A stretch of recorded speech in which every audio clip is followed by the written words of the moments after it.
At this time, I would like to introduce you to our speaker for today, Claire Johnson.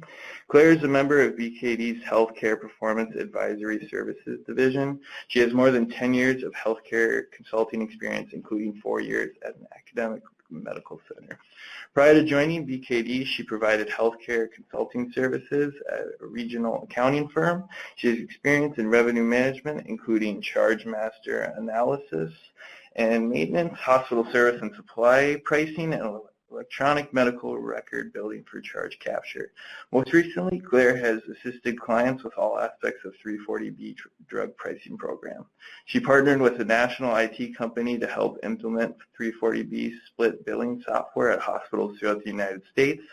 In addition, she has conducted hospital 340B readiness audits and helped clients manage 340B implementation, including vendor selection assistance, project management, and policy and procedure development. She's assisted with provider-based billing implementations and attestations and has performed numerous agreed-upon procedures engagements for Ohio Hospital Care Assurance Program certifications. Claire is a member of Healthcare Financial Management Association and the American Health Information Management Association. She is a registered health information administrator. She is a graduate of The Ohio State University, Columbus, with a Bachelor of Science degree in Health Information Management and Systems and an MHA degree. At this point, Claire, if you're there, I can hand it over to you. That sounds great. Thanks for that introduction, and good afternoon, everyone. I'm very happy to be here today to discuss the 340B drug pricing program. We've got a lot to cover during this webinar and hoping to have some time at the end for questions, so I'm going to jump right into our agenda for today. So we're going to start out with a 340B overview for anyone that may be newer to the 340B program or not as familiar. I'll give some background as to what the program is and the intent of the program. From there, we will move into 340B compliance, followed by 340B audits. We'll cover 340B strategy and really some of the things that you can be doing to optimize your 340B program. And then we'll wrap up with a legislative update and then hopefully have some time at the end for questions. So we wanted to start out at a high level. What is the 340B program? So it's a federally mandated drug pricing program that was created in 1992, so it's a little over 25 years old. It's part of the Public Health Service Act, and really what it does is it requires that drug manufacturers provide front-end discounts on covered outpatient drugs. Those discounts are then intended to provide financial relief to those providers who provide care to the medically underserved. In a few slides, we'll get into the specifics of who those providers are. But if you're participating in the program, you can really expect to see a range of about 25 to 50% savings compared to what you would normally pay for those outpatient drugs. So really, at the end of the day, it's a pretty significant amount of savings. As the program has continued to receive more and more scrutiny, transparency is becoming more and more critical. So covered entities really should have a pretty good understanding of how they're using the 340B savings. Are you using it for the intended purpose, and are you expanding the care that you're providing to your community? Compliance really is the cornerstone of the 340B program, and we typically think of compliance in terms of 7 different elements. So we have eligibility, registration, diversion, duplicate discount, contract pharmacy, orphan drugs, and group purchasing organization, or GPO prohibition. I have that crossed out there. It does not apply to rural hospitals. It would only apply to DISH, cancer, and pediatric hospitals, so we won't be going into that into detail, but I will go into each of these other different compliance elements in a little bit more detail. So first, who's eligible to participate in 340B? 340B is limited to only certain nonprofit and government-affiliated hospitals, and then depending on what hospital type you are, you may be subject to meeting a certain DISH percentage threshold. So for DISH hospitals and children's hospitals, you have to have a DISH percentage of 11.75 or greater. For sole community and rural referral centers, you have to have a DISH percentage of 8% or greater. And then all critical access hospitals are eligible to participate. There's no DISH threshold that you have to meet if you're critical access. And then in addition to hospitals, there's various grantees and clinics that are eligible to participate. So this would include Ryan White clinics, specialized clinics, and community health centers, which are all eligible to participate based on the scope of their grant. So once you're eligible, the first thing that you need to do is register for the program within the HRSA OPA database. There are 4 registration periods throughout the year during which you can register, and it's always going to be the first 15 days of every quarter. So it's going to be January 1st to the 15th, April, July, and October. You just want to keep in mind that when you register, it's not actually until the following quarter that you become an eligible participant. So, for example, if you were to register between January 1st and January 15th, you can actually start participating on April 1st. So you just want to keep that delay in mind if you're budgeting for future savings. When you go to register, you'll have to designate both an authorizing official and a primary contact for the program. The authorizing official is typically going to be your CEO or CFO, and then your primary contact, it's usually someone who's a little bit more involved in the 340B program. It might be a pharmacy director or a 340B program manager or coordinator. These roles, of course, will vary across organizations, but I would say that is what we most commonly see. And then both the authorizing official and the primary contact will create logins, but it's just the authorizing officials that can actually attest to changes, registrations, terminations, and recertification. When you're registering, you're going to want to have a couple of key pieces of information on hand. You want to have your most recently filed Medicare cost report. And the reason for that is in order for a location to be considered 340B eligible, it must be on a reimbursable line of that most recently filed cost report. To take it kind of one step further, if the location is outside of the 4 walls of the hospital, it then has to be registered separately as a child site. And you'll need to enter information from the cost report during registration. You'll also want to have your Medicaid billing number and MPI available if you're carving in Medicaid. I'll talk a little bit later on about the differences between carve-in versus carve-out in just a couple of slides. Once you're in the program, you have to recertify on an annual basis. When it comes time to recertify, the authorizing official and the primary contact will receive email notification. So it's really critical that their contact information is accurate and up to date in the database. If you were to fail to recertify, you'd ultimately be kicked out of the program and then have to re-enroll the following quarter. And I haven't really seen a lot of flexibility on this. So you just want to make sure you meet this requirement to avoid losing a quarter's worth of savings. If you have changes to contact information, you want to submit a change request to HRSA as soon as possible, just to ensure that all the notifications are received from HRSA. So we'll move on to diversion, which is a major focus area of 340B compliance. Covered entities are responsible for preventing diversion. Diversion would occur when a 340B drug is dispensed to an ineligible patient.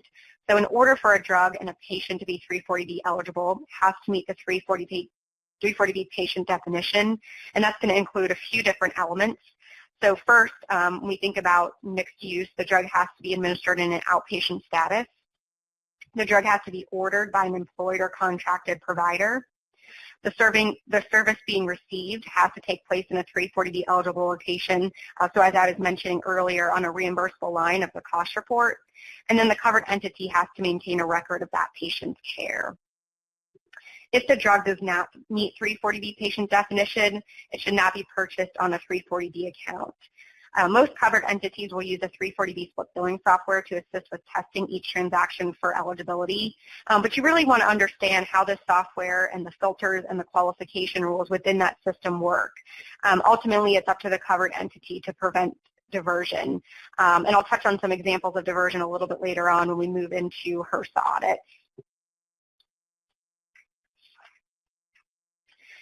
The other major focus area of compliance is prevention of duplicate discount.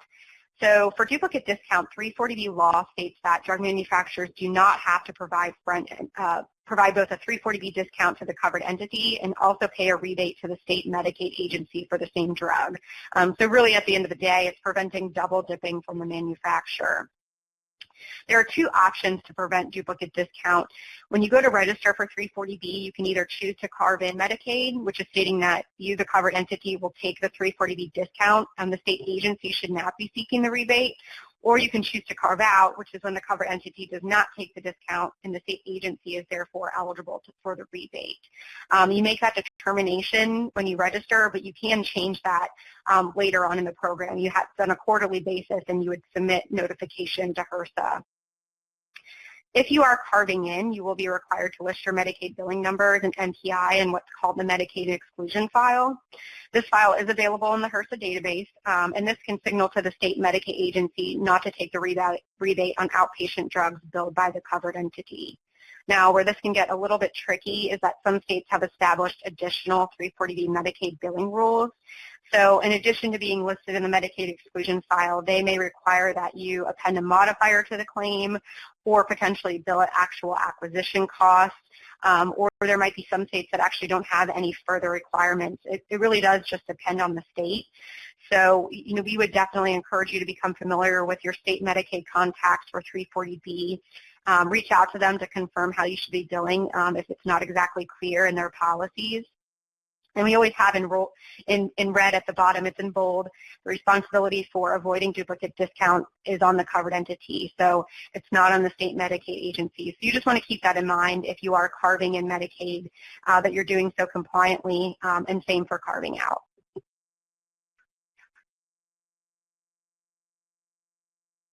So for duplicate discount, just wanted to touch base on the Medicaid duplicate discount tool that Apexus released about a year ago in January of 2019. If you're not familiar with Apexus, they are the 340B prime vendor, so they administer and interpret 340B rules and regulations. Again, I've got another slide that will talk a little bit more about Apexus, but this is just one of the tools that they do offer, and it's fairly new, but I think also very helpful. So within this tool that's on their website, you can search by state, and they've cataloged several pieces of information.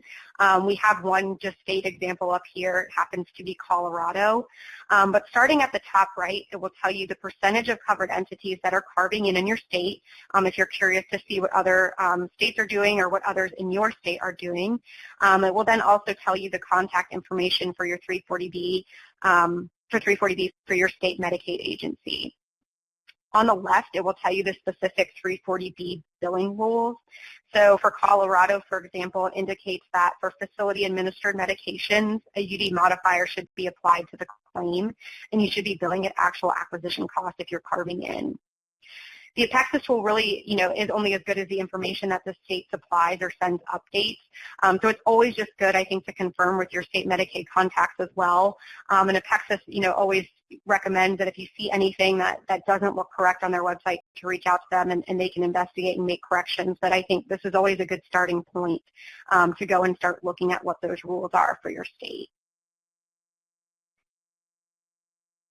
So next is the orphan drug exclusion. So the orphan drug exclusion applies to critical access hospitals, full community hospitals, rural referral centers, and freestanding cancer hospitals. Within the orphan drug exclusion, manufacturers are not required to provide these covered entity types, orphan drugs under the 340B program. So they do not have to provide a discount on orphan drugs. An orphan drug is a drug that's been designated by the FDA for a rare disease or condition, and there's a list on HRSA's website of these drugs that's updated quarterly. Kind of on the flip side of that, a manufacturer, although not required, they can, at their discretion, offer discounts on orphan drugs to these hospitals. There are some manufacturers that will offer 340B-like pricing. In my experience, there's definitely some that are not and pretty consistently have not offered that discount in the past. But if you are subject to the orphan drug exclusion, it can definitely be worth reaching out to the manufacturer or your wholesaler to see what manufacturers offer 340B-like pricing to purchase those items at a discount. So last but not least, when it comes to those compliance elements, we'll cover contract pharmacy. So for contract pharmacy, HRSA allows providers to enter into arrangements with multiple contract pharmacies to dispense 340B drugs to qualifying patients. The way this works is you would contract with a local retail pharmacy such as a Walgreens or a Walmart. If a patient leaves the covered entity with a 340B eligible prescription and fills it at a pharmacy you are contracted with, the revenue goes to the hospital, but the hospital pays the pharmacy a dispensing fee and replaces the drug at 340B cost. So really the goal is an additional savings or benefit to the hospital and a higher margin for the pharmacy than what they would normally get. So what you end up at the end of the day is a win-win on both sides, or at least that's the goal. There isn't currently a limit on the number of contract pharmacies that you can have, but that doesn't necessarily mean you want to go out and contract with all pharmacies in town. Again, covered entities are responsible for maintaining compliance and oversight of these relationships. You just want to make sure that you're able to manage all of those relationships and monitor compliance. HRSA does have an expectation that if you have a contract pharmacy relationship, that you have an external audit performed as well. So just kind of a few things to think about when it comes to contract pharmacy. Do you periodically review your contract pharmacy arrangements? Are your arrangements financially beneficial, and are your capture rates where you would expect them to be? Most covered entities will use a third-party administrator to facilitate the testing of prescriptions, and you really want to keep a close eye on how those prescriptions are qualified. If your capture rates are low, is there a reason for that, and can you make some adjustments? And then kind of on the flip side, you just want to make sure that you're not overqualifying prescriptions that are not eligible. So doing some internal auditing and internal monitoring is really critical when it comes to contract pharmacy. All right, so we'll start to shift gears here a little bit and talk about audits, and we'll start out with HRSA Audits. So HRSA began auditing covered entities back in 2012, and I would say really since about 2015, we've seen about 200 audits being conducted on an annual basis. All of the audit results for HRSA are publicly available, so you can go out to HRSA's website and look at different program years and see what the findings are. I think it's helpful to do that. If you haven't been audited by HRSA, you can see what some of the trends are, especially for the current year. What are they honing in on, and what specifically are they looking at and calling out as findings? HRSA audits are conducted by the Bazell Group, with HRSA actually submitting the final report. And then HRSA audits will continue to focus on contract pharmacy arrangements, diversion, duplicate discounts, and 340B database records. So we've listed out here some example HRSA audit findings. The first is an incorrect 340B database record. An example of this would be if you had an incorrect address for a child site or contract pharmacy listed. So you just want to be checking your HRSA database on a periodic basis. If there's any address changes or any updates you need to make, you can submit a change request to HRSA. Another example is entity did not provide contract pharmacy oversight. So how are you having an annual external audit, and are you doing internal compliance procedures? HRSA will most likely ask you if you had an independent annual audit. It's not necessarily that you need to supply them the report from it. They're going to be checking to make sure, what's your policy around contract pharmacy oversight. And then for diversion, we've got a couple examples listed. 340B drugs dispensed at contract pharmacy for prescriptions written at ineligible sites. So as we touched on earlier, all dispensations have to come from a reimbursable line on the cost report. So you want to make sure you're not qualifying transactions from an ineligible location.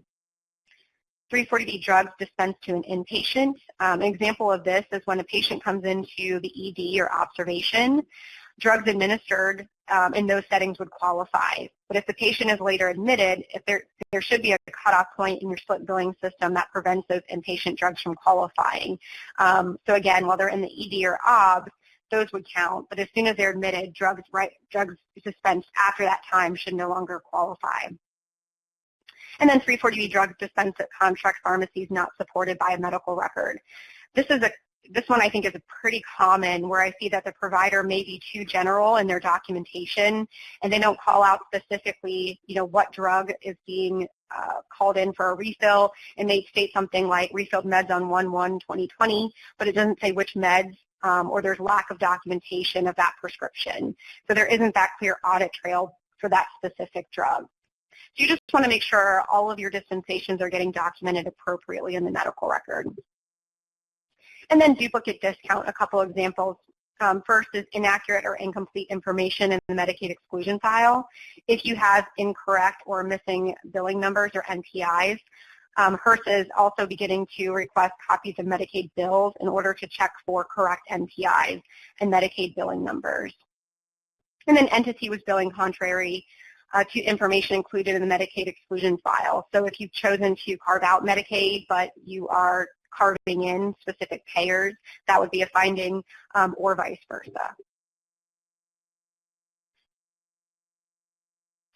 So as you think about preparing for HRSA audit, we always say it's really not a question of if you'll be audited, but a question of when. So it's always good to be prepared, know what to expect. So first, we just want to start out with what is the purpose of a HRSA audit? So HRSA audits are designed to obtain an understanding of the entity's policies, procedures, and drug distribution system. So you want to make sure you have good, robust policies and procedures in place. Review the entity's eligibility status and make sure all 340B eligibility requirements are met. And that really comes back to the 340B database and making sure that all of that information is correct and you have documentation to support that. And then review drug procurement and distribution to determine whether diversion was prevented.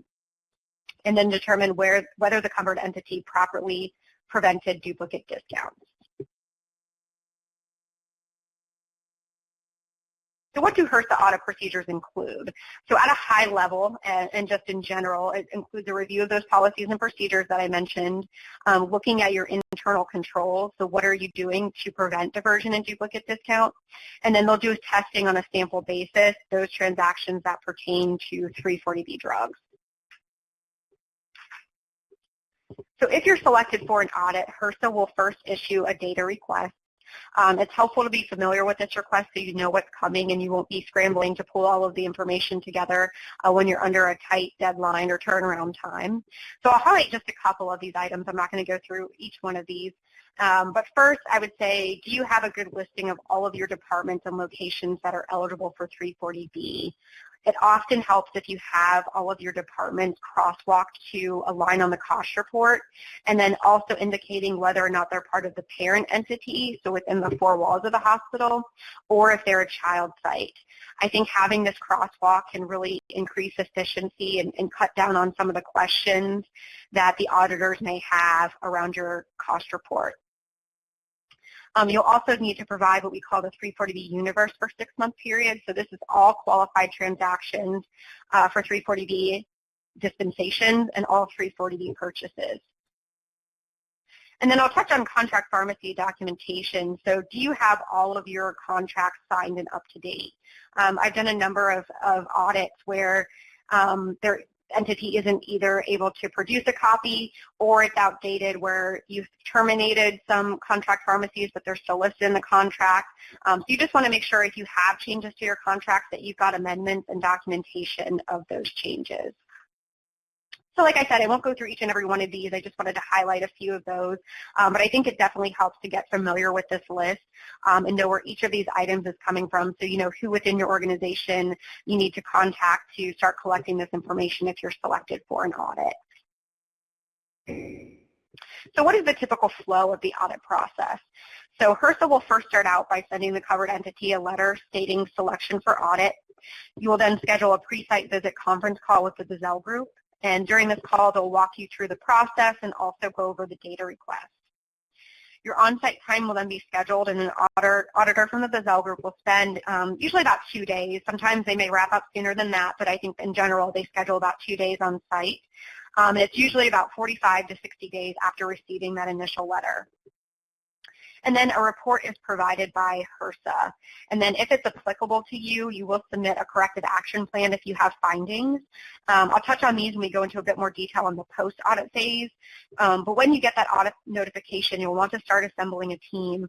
It may include the authorizing official, primary contact, pharmacy, finance, reimbursement, IT, medical records. You will also want to notify your TPAs or split billing vendors and contract pharmacies so that they're aware of you've been selected for an audit. You may need their assistance in pulling some of the reports and some of the documentation requests that HRSA has.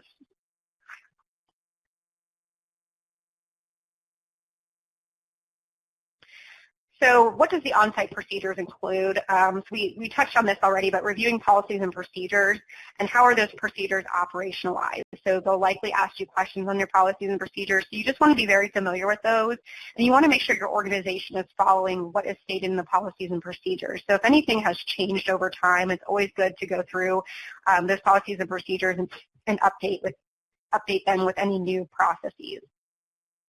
They'll also verify eligibility, so including outpatient clinic eligibility.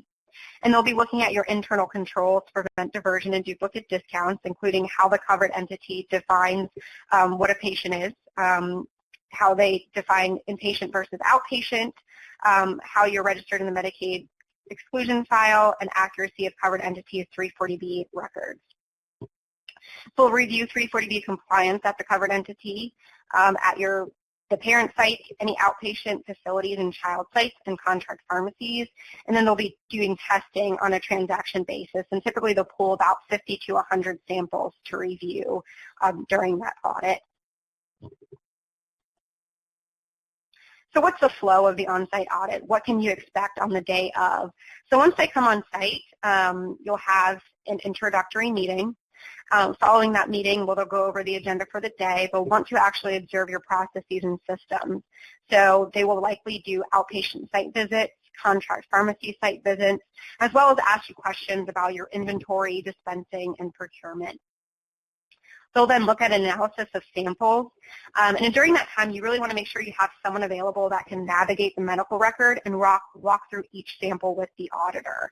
So you want to have someone that knows the clinical side, but also the billing side, that can walk the auditor through each one of those samples.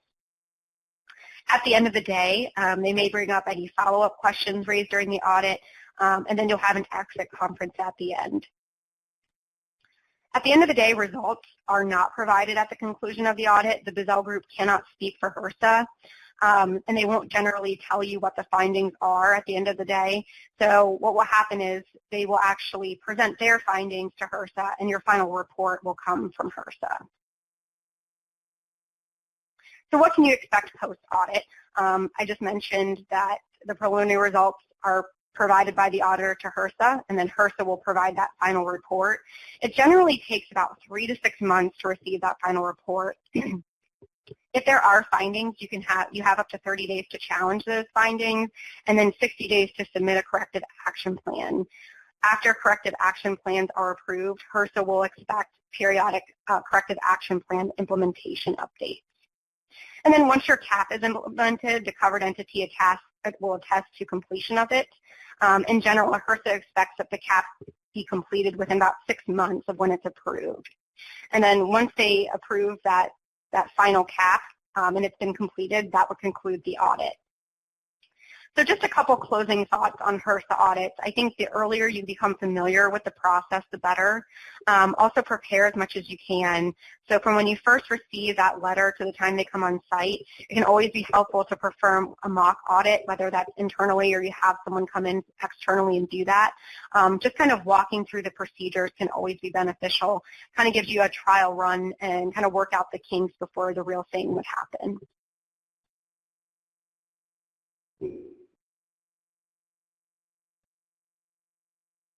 All right, so just as you can be audited by HRSA, manufacturers can also audit covered entities, but they can't come in and audit you at any time like HRSA can.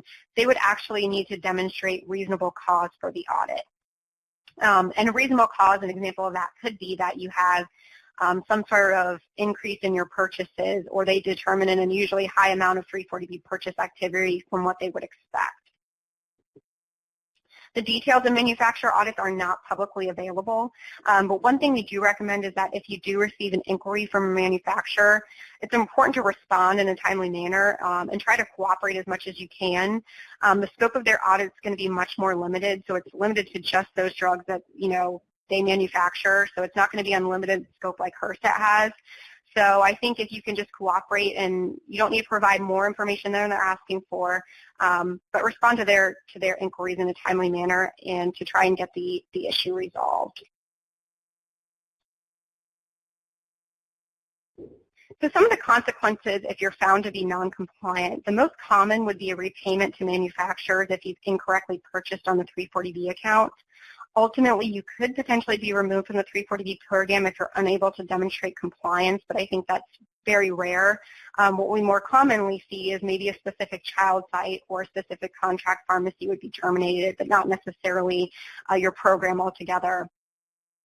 HRSA has a self-disclosure process, so if you are aware of a compliance issue and you have a material breach, you can self-disclose the issue to HRSA and also submit a corrective action plan to fix the problem. The self-disclosure process is also listed on the HRSA website and includes an outline of what to include in the self-disclosure and also some self-disclosure best practices. It has a sample letter template for HRSA self-disclosure, as well as tips for contacting manufacturers and how to summarize non-compliance. So if you do come across a material breach in your organization, there's a lot of resources out there to assist you with getting it reported and getting it resolved.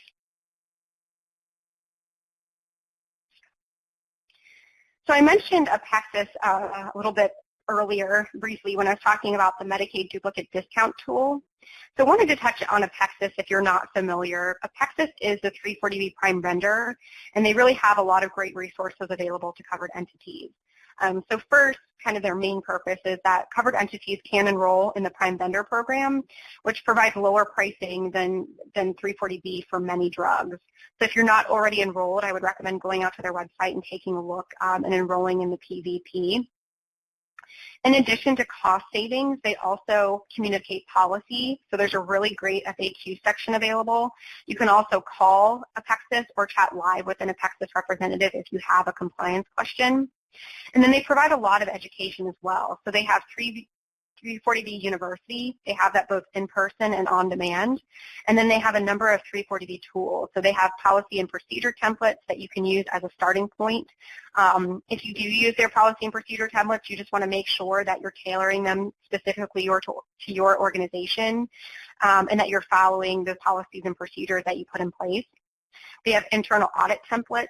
So if you're looking to set up your internal audit program, a lot of great resources out there for that. Job description templates if you're looking to hire a 340B analyst or a 340B coordinator. They also have RFP templates if you are looking to select a split billing vendor or to change vendors. And then they have numerous other tools as well. So definitely recommend using their website if you haven't already. It's a really great resource for 340B covered entities. So we'll start to shift gears more so towards 340B strategy. As I mentioned earlier, compliance really is what I think of as the cornerstone of 340B program, and it's really key to being successful in the program.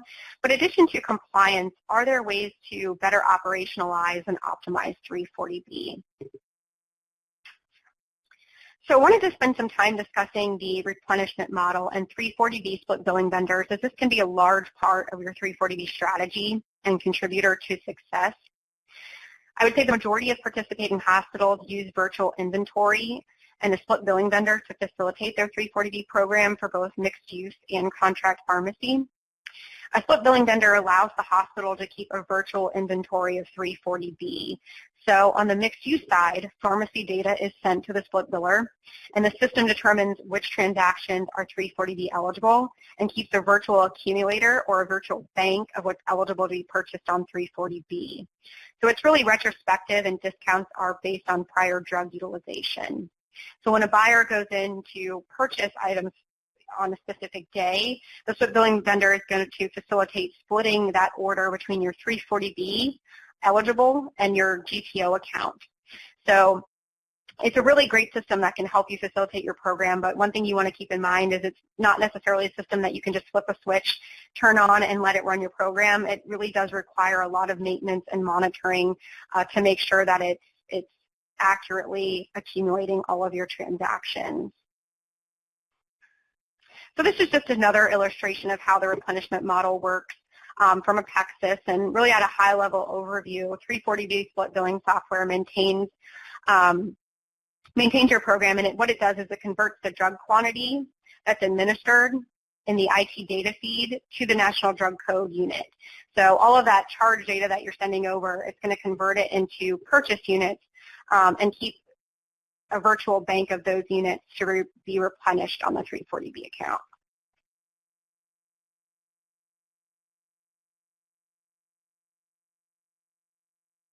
So some of the key success factors in using a split billing software is maintenance of the software. So oftentimes the 340B software requires daily or weekly maintenance in order to maximize the savings and ensure you're in compliance. So that first item that I listed out there is the crosswalk. This is something that you set up initially, but often requires someone really staying on top of it. When you set up with the split billing software on the mixed-use side, as I mentioned, you're going to send all of that drug charge data to the vendor by charge code. Then there's a crosswalk which connects the CDM code and the quantity billed to an NDC code in order to accumulate on that drug. If that conversion unit is not set up appropriately, you could be over or under accumulating for that drug, which ultimately could cause compliance concerns, or if you're under accumulating, you could be missing out on savings. When you think about how many drugs a hospital is using, sometimes these crosswalks are thousands and thousands of lines of data. So it's a lot to maintain, but it's worth the time to make sure that you're accumulating appropriately. That second bullet point there, utilization, data sources, and queries.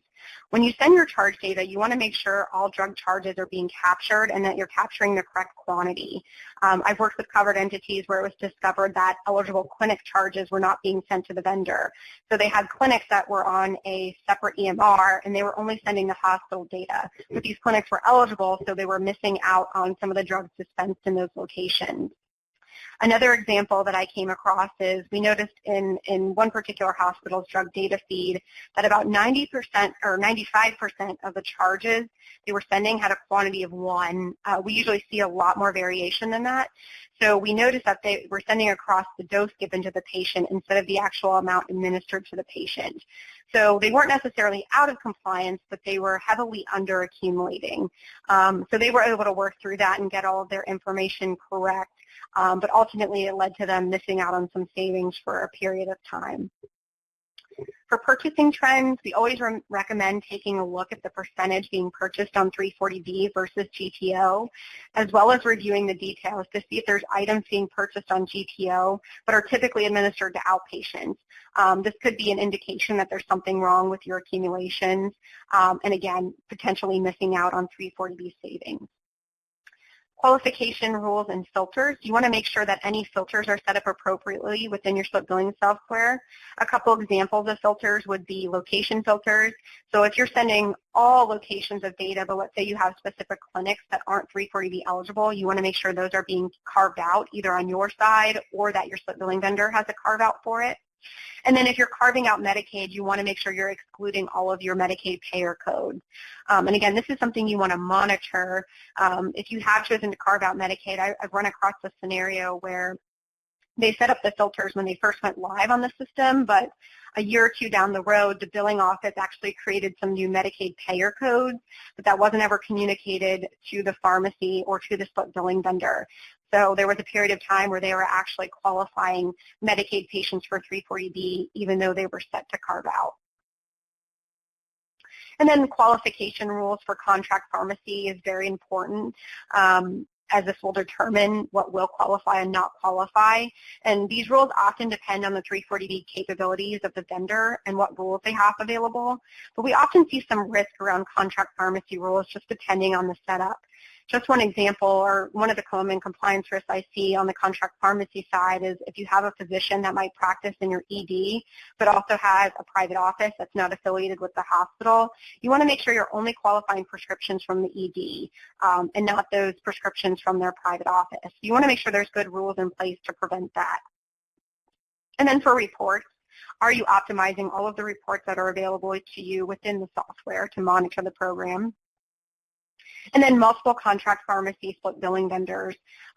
What we mean here is there are now some pharmacies that have their own split billing software that you would be required to use. You think about CVS, they're now exclusive with WellPartner. So if you contract with CVS, you're going to have to use WellPartner as your software. So it's just something to think about and be aware of as you enter into new contracts. You just want to make sure you're able to maintain each of the different systems you may be required to use. So as you think through your overall approach and strategy, we first recommend ensuring that you have robust policies and procedures in place and that the members of your organization that are involved in the 340B program are aware of those policies and procedures. You want to think about documenting the use of savings. It doesn't necessarily have to be dollar for dollar, but do you know what your organization is using the 340B savings for? Internal auditing is always recommended. For the qualified transactions, you want to make sure that the dispensation or prescription meets the 340B patient definition. It can also be very helpful to look at non-qualified prescriptions. So if your capture rate seems low, look at some of those non-qualified to see, is there a reason they're not qualifying if you expect them to be. You just want to make sure you're capturing everything appropriately. And then you may also want to think about how often are you performing internal audits. Are you looking at doing an internal audit on a monthly basis, and are you ensuring that you have a diverse sample that includes some high-risk drugs, such as high-dollar drugs, high-volume drugs, or some of those prescriptions that come from non-exclusive providers. I think I had mentioned this previously, but HRSA does recommend an external compliance review, particularly for contract pharmacy relationships. So is that something that you've completed, and are you including that as part of your overall compliance approach? So in thinking about opportunities to increase savings, we've listed out here several areas that you might consider. The first is contract pharmacy arrangements. If you're not already participating, you may want to consider setting up contract pharmacy arrangements.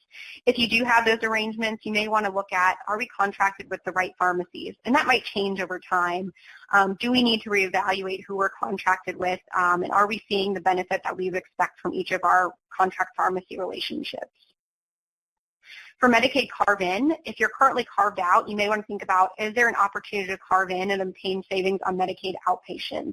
As long as you can avoid that duplicate discount, there is that additional savings you could recognize if you're carving in Medicaid.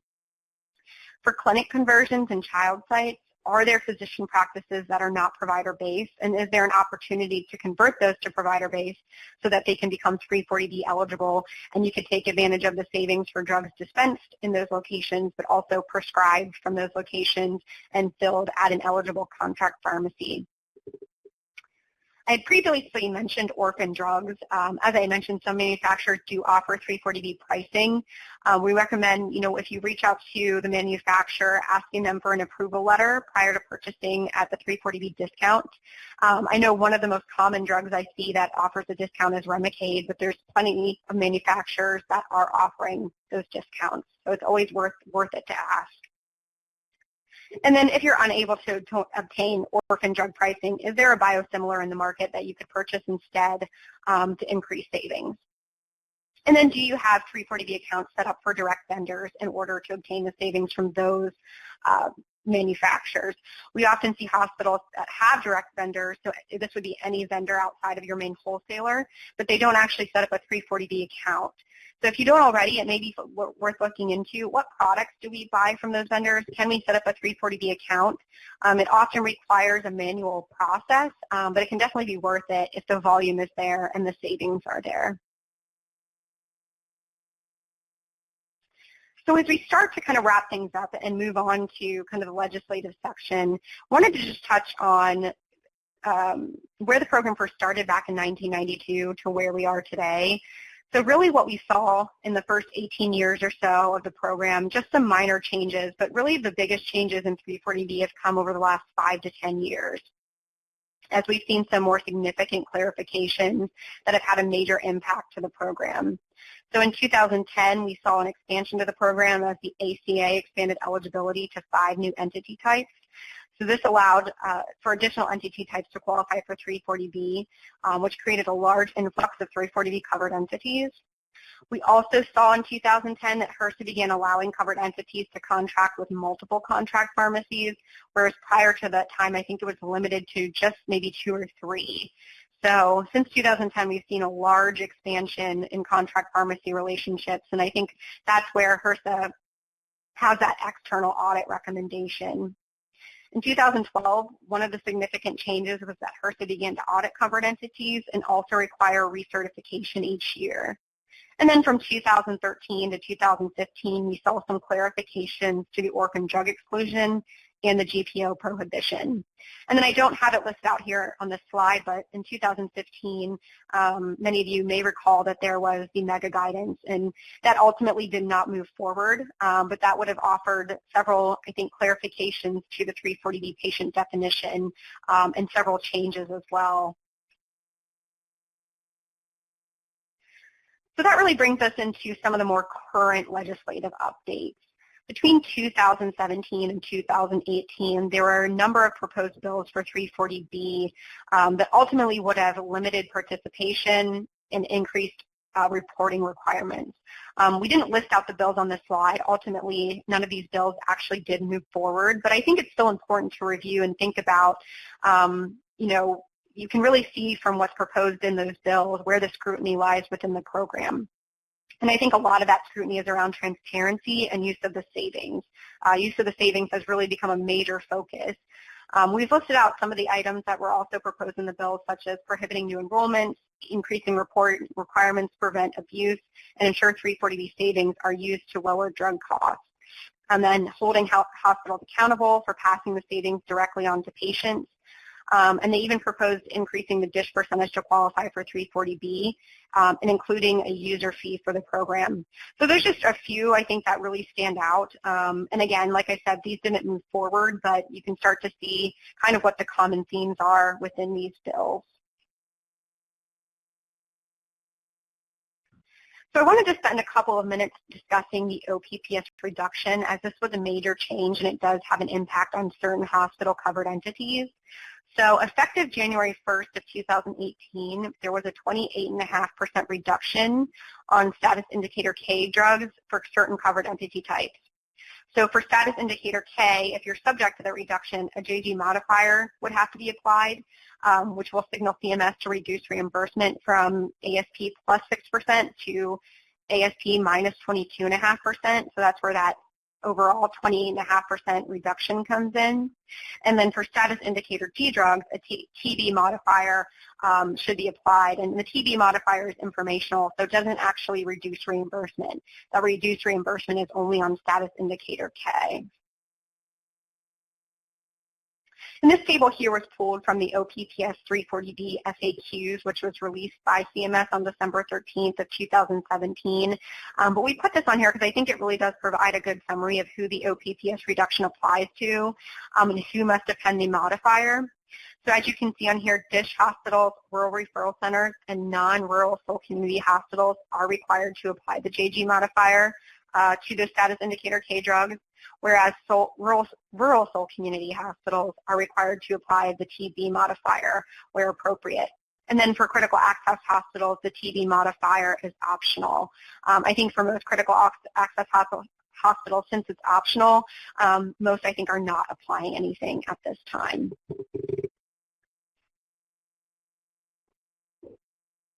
And there's definitely been some back and forth on this reduction, and want to provide some of the updates and a little bit of background. So when these reductions first were finalized, back in November of 2017, the AHA and other hospital groups, including America's Essential Hospitals, filed a lawsuit against HHS to prevent the payment cuts. Following that, in 2018, a federal judge ruled that HHS does not have the statutory authority to reduce Medicare Part B drug reimbursement. And then in May of 2019, federal judge also stated that HHS would have the first crack at crafting the appropriate remedial measures. So really, kind of in summary, reimbursement cuts are still in effect, so these lawsuits are ongoing and there hasn't been resolved as of yet. But one of the things that came out in September of 2019 that does affect covered entities is that CMS proposed collection of 340B drug cost information from hospitals. There was a comment period, and then just a couple of weeks ago, on February 7th, CMS issued its notice that it's going to finalize this 340B drug cost survey. They are accepting comments until March 9th. If the Office of Management and Budget does approve this notice, this survey will move forward. And what it would do is it would require 340B participating hospitals who were participating during the last quarter of 2018 or the first quarter of 2019 to complete the survey and indicate what their average cost is for status indicator K drugs. And there's a pretty short time frame of when that would have to be submitted, so it's between March 23rd and April 10th. So it's a pretty quick turnaround. So if anyone is looking for more information on that survey and what it requires, I would definitely be more than happy to set up a time to discuss that. In January of 2018, the Energy and Commerce Committee released a report regarding 340B after 2 years of examining the program. It included several recommendations that we have listed up here on this slide. Some of those recommendations included improving program integrity, monitoring and tracking the use of savings, ensuring low-income and uninsured directly benefit from 340B, and then also monitoring charity care provided by covered entities. Overall, again, I think there really seems to be this large focus on transparency going forward, and tracking the use of savings is becoming more and more critical. And if you're looking for a way to track savings, another good place to start would be that Apexus, again, with their templates. They actually have a savings tracking worksheet that I think is a really good place to start if you're looking to document those savings. And then this is in line with the previous slide, but what are some of the inquiries by the Energy and Commerce Committee? What have they been? They're interested in 340B utilization statistics, which insurers, what are the annual savings, and how many child sites and contract pharmacies do entities have? And then looking at the charity care by both dollars and percentage, and then how are savings being used in addition to that charity care? So what other programs and services do you have as a result of the 340B program? So just a couple of closing thoughts as we wrap up this presentation. I think continuing to monitor compliance and looking for opportunities to optimize are both key. But I think with all of the scrutiny on the program, it's also important to just monitor and track some of the proposed legislative updates in case there is something that would affect your covered entity and you need to adjust your strategy for those potential changes. We definitely expect that transparency is going to remain a major part of the 340B discussion as we continue on in 2020. So with that, I think at this time we can probably open it up if you have some questions, since we do have some time left before the end of the hour. So if there's any questions, feel free to unmute, or if you want to type them into the information box, I can answer them that way. And then I do have my contact information up on this slide, my email. So if there's questions that come up after this webinar, please feel free to reach out, and hopefully I can get your questions answered. Thanks, Claire. Yes, it's *2 to unmute if you have questions, or use the chat box in the bottom left.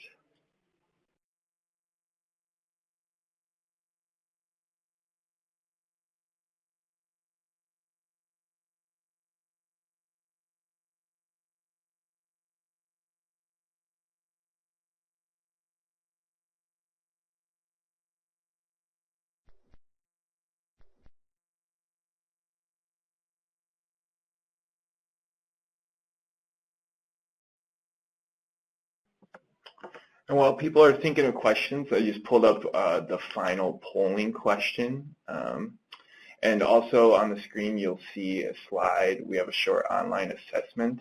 We ask you to take that in order to receive 1 ACHE qualified education credit for today's live webinar. So while you fill that out or think of questions, just fill in the chat box. Thanks.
So it looks like we have a couple questions. Claire, are you able to see those?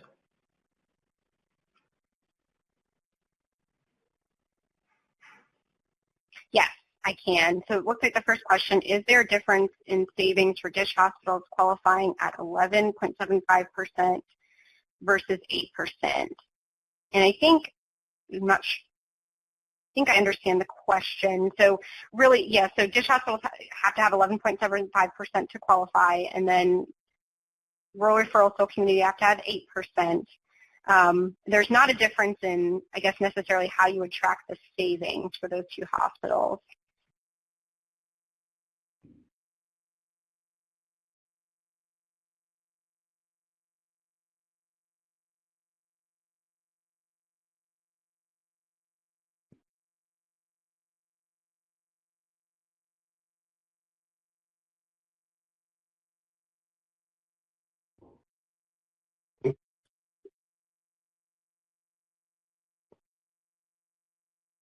Oh, yes, that is correct. Yep, the 25 to 50% savings would apply to both, and that's going to be your average. It's kind of a big range there, 25 to 50%, but the 340B ceiling price is going to be the same for all covered entities.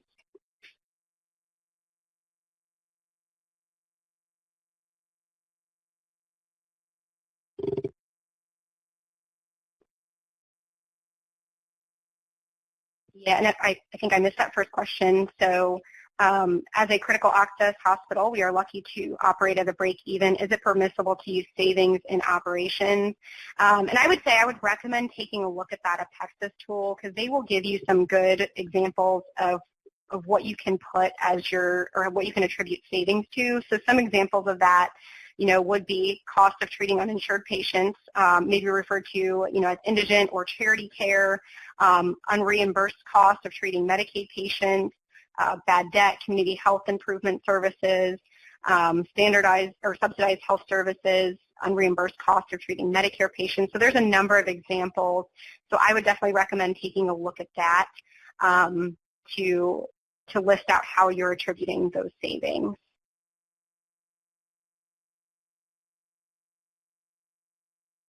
I think those are the only questions I had seen so far.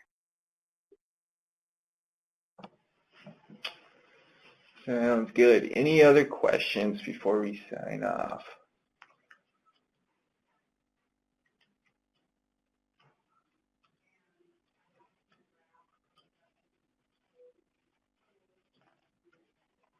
Well, it doesn't look like anyone's typing, so that might be it. But like I said, if everyone could fill out that assessment, that would be great, and to do so to receive one ACHE qualified education credit. And we also have some other links on there to the Rural Hospital Toolkit, registering for upcoming help webinars, including our short help webinar on the Charge Master. It's a two-part series coming up March 11th and 18th.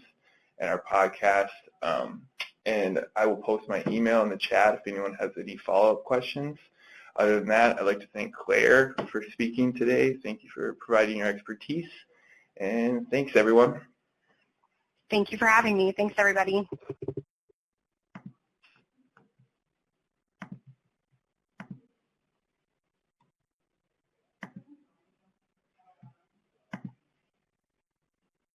The organizer has disconnected, and this conference will continue for 60 minutes.